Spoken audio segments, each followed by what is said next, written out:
I was like 11, I tried to open my book collection to my friends as a lending library, and I did.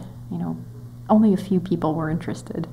As a young person coming out of college and hoping to become an independent scholar, I aspired to be able to somehow be a catalyst for other people.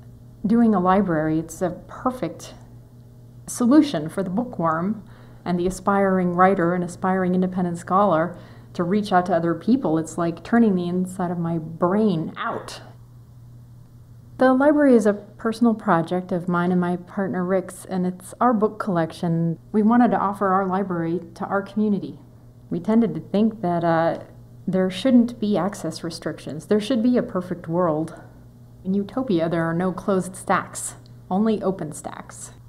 I always had my best ideas while I was browsing, and I thought there should really be more spaces where there are no barriers to entry, and you're totally free to browse and discover things that you didn't know existed. We're in a room that's brightly lit because it has a few small skylights. It actually used to be an industrial laundry. The bookshelves run the long way.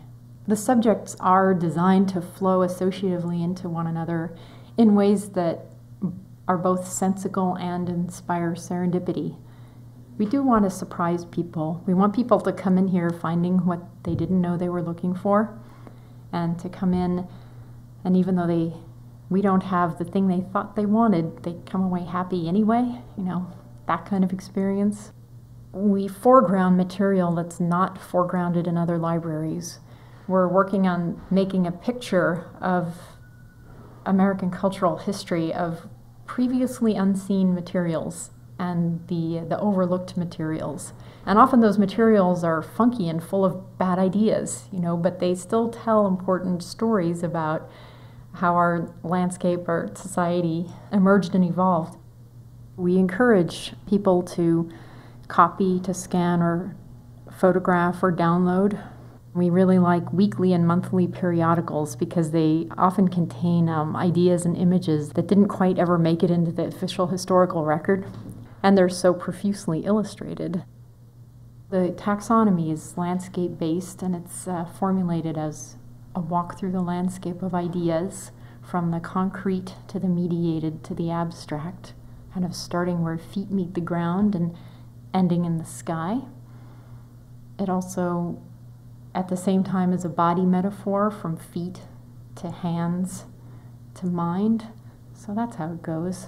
And people respond to that. They just go, okay, and dive right in. We like to think of this as like turning a library from a repository into a workshop, foregrounding the interactions that happen both between people and books and people and each other. And so we're noise positive, because we want people to be having conversations.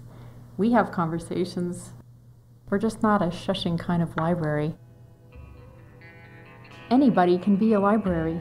Anybody can open their collection or their work to other people to share.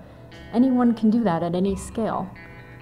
You just have to decide that that's the kind of world you want to live in, and everybody has something to share.